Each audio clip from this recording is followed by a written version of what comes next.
أعوذ بالله من الشيطان الرجيم بسم الله الرحمن الرحيم رب اشرح لي صدري ويسر لي أمري واحلل عقدة من لساني يفقهوا قولي اللهم أنت السلام ومنك السلام تباركت يا ذا الجلال والإكرام আসসালামু আলাইকুম রহমতুল্লাহি বারাকাতুহু। আমরা একটু আগে শুরু করছি, বেশি কিছু না, আমরা একটু পুরনো হোমওয়ার্কের উপরে কথা বলবো। তো আমি দেখছি তেমন সবাই আসেননি এখনো, হয়তো সবাই 7:30 মনে করছেন। যদি আমি বলেছিলাম 7:15 আসতে, যা হোক, বেশি নতুন কিছু বলবো না। এমনি গতকালের মানে সরি লাস্ট ক্লাসের যে হোমওয়ার্কটা ছিল এখান থেকে আপনাদের দুজনের কারোর কোনো সমস্যা থাকলে বলতে পারেন, সেটা নিয়ে আলোচনা করতে থাকি, যেহেতু রেকর্ডেড থাকবে, বাকিরা শুনতে পারবে পরে। আপনি যদি আবার কখনো সময় পান, হুম। ইউটিউবে কিভাবে যেন আপনি বলেছিলেন সেভ করার জিনিসগুলো স্টেপ ওয়াইজ, আচ্ছা, ওটা আচ্ছা, আচ্ছা। আরেকবার একটু পরে একটু দেখালে ভালো হবে। আচ্ছা, এখন দেখিয়ে দিতে পারবো, হুম। সমস্যা নেই। ধরেন এটা আমার, এতে আমি ঢুকলাম, এখানে আমি ইউটিউবে গেলাম। এটা হচ্ছে আমার নিজস্ব একটা কিন্তু আমার যেখানে আপলোড করে সেটা অন্য প্রোফাইলে। যাই হোক, আমি যেটা একটা ইজি যেভাবে করা যায় সেটা হচ্ছে আপনি আমার নাম দিয়ে খুঁজতে পারেন, ফরহাদ দিয়ে আপনি হয়তো কুরআন দিলেন বা ফরহাদ ইসলাম কুরআন যেটাই দেন, দেখেন কি অবস্থা হয়। ফরহাদ ইসলাম কুরআন লিখবেন যখন, তখন হয়তো এরকম এরকম আসবে, এই যে ফরহাদ ইসলাম, এই ছবিটা আসবে ফরহাদ ইসলাম, হ্যাঁ। তখন এটাতে আপনি যদি ক্লিক করেন তখন আমার প্রোফাইলে ঢুকবেন। তারপরে আপনি এখানে একটা সাবস্ক্রাইব করে রেখে দিবেন। এখানে সাবস্ক্রাইব, আমার যেহেতু জি। সাবস্ক্রাইব করা এই জন্য সাবস্ক্রাইব দেখাচ্ছে, সাবস্ক্রাইব করে হুম। রেখে দিবেন। তারপরে দেখেন এখানে প্লে লিস্ট আছে, এই যে প্লে লিস্ট। জি। প্লে লিস্টে যখন যাবেন তখন দেখবেন যে প্রত্যেকটা ব্যাচে আলাদা আলাদা প্লে লিস্ট। এখন আপনাদের প্লে লিস্ট হচ্ছে এই যে ব্যাচ জি। 4।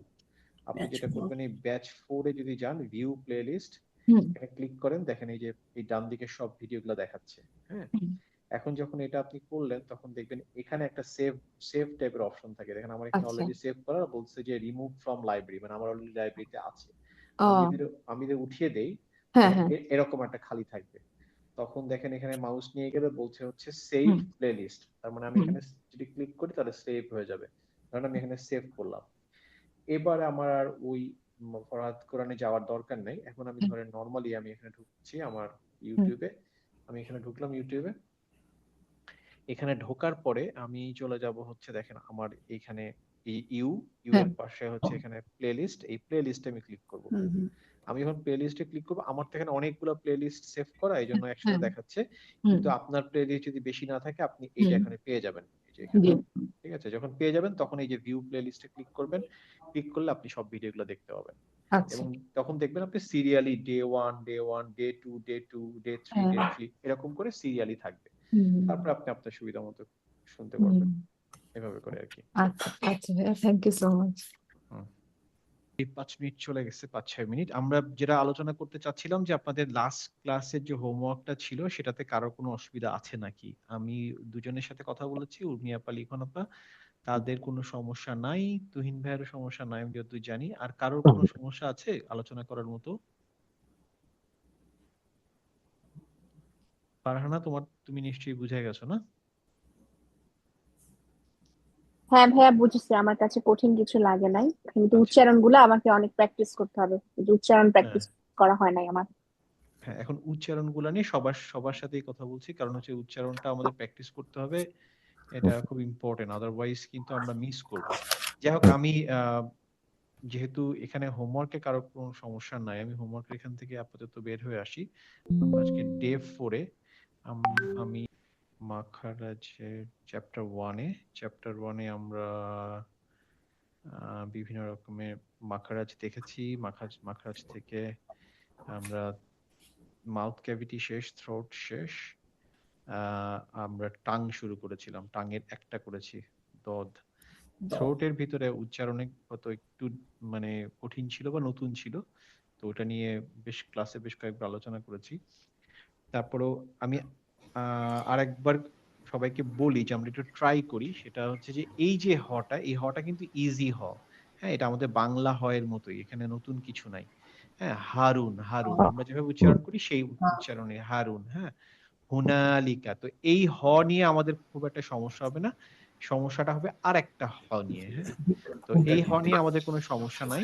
তারপরে যেটা হচ্ছে এটা হচ্ছে হামজা। হামজার উচ্চারণটা হচ্ছে স্বরে আ।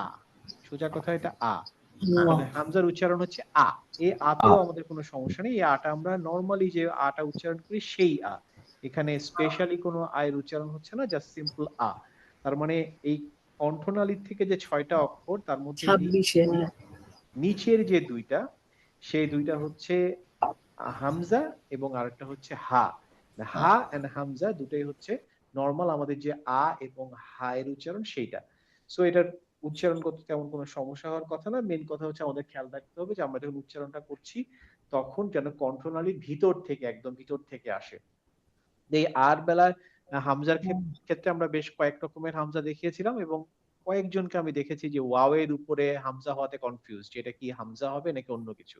জি তো এই যে দেখেন, এই আপনি যে একটু স্লাইড গুলা দেখতেন তাহলে মনে পড়ে যেত। দেখেন আমি এখানে কিন্তু স্লাইডে এগুলো সব চেহারাগুলো দেওয়া আছে যে ইয়ার উপরে হলেও হামজা, আলিফের উপরে, ওয়াও এর উপরে, অথবা হামজা ইটসেলফ হামজা।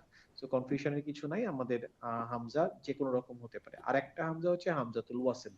অনেকে এই হামজাতুল ওয়াসলকে আলিফ লিখেছেন, বাট দ্যাট ইজ রং। আমি তো মানে মোটামুটি সেকেন্ড ক্লাস থেকে মনে হয় বলছি বারবার করে যে আলিফ দিয়ে কোনো শব্দ শুরু হবে না। সো আমি যদি কখনো কোনো শব্দের শুরুতে দেখি যে আলিফ, তার মানে ওটা আসলে আলিফ না, ওটা হামজা, হামজাতুল ওয়াসিল। যাই হোক, তো এইটা দুইটার উচ্চারণে সমস্যা হওয়ার কথা না। আম, হামজা নিয়ে আমরা বেশ আলোচনা করেছি। এরপরে যেটা আসে সেটা হচ্ছে আইন।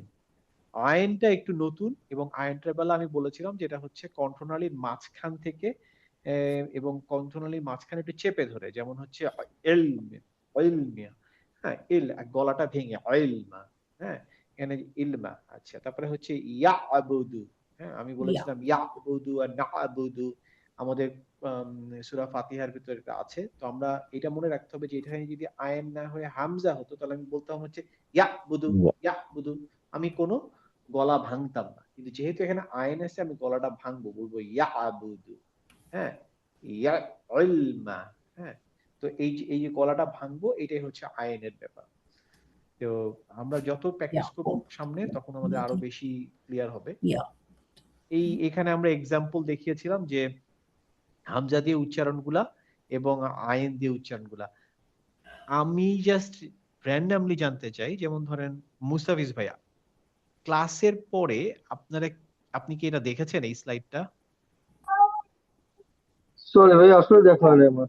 আচ্ছা, কে দেখেছেন, মানে এই স্লাইডটা দেখে উচ্চারণ প্র্যাকটিস করার চেষ্টা করেছেন?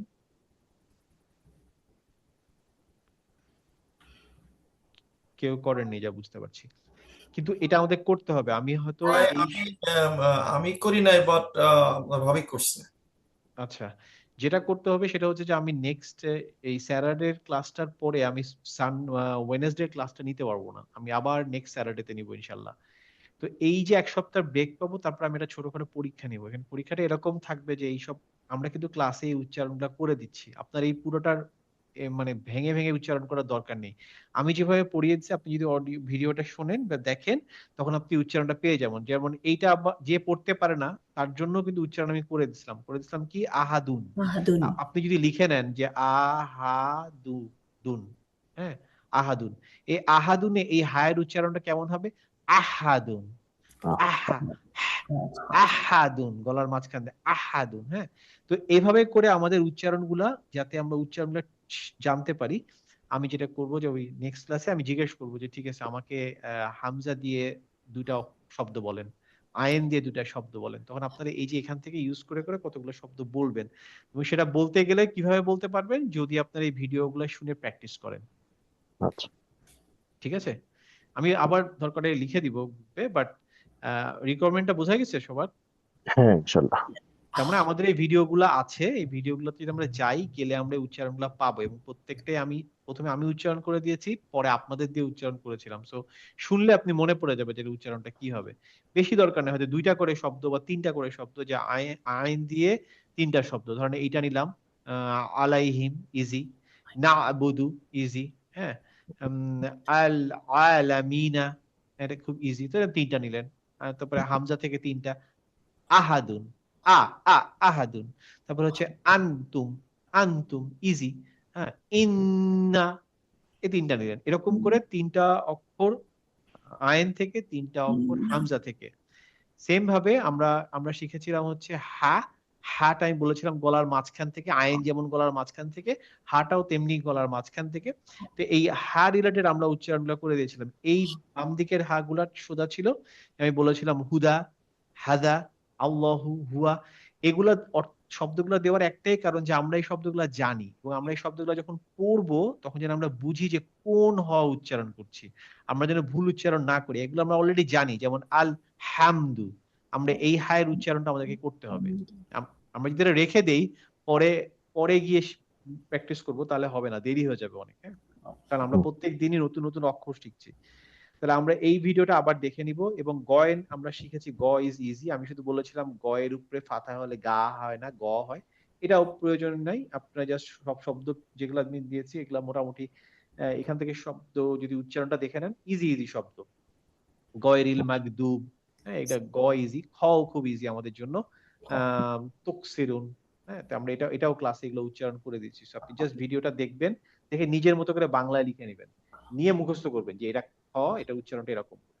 হ্যাঁ, বেশি শব্দ না, 2টা বা 3টা করে এক একটা থেকে। যাই হোক, তো এটার পরে আমরা শিখেছিলাম দদ।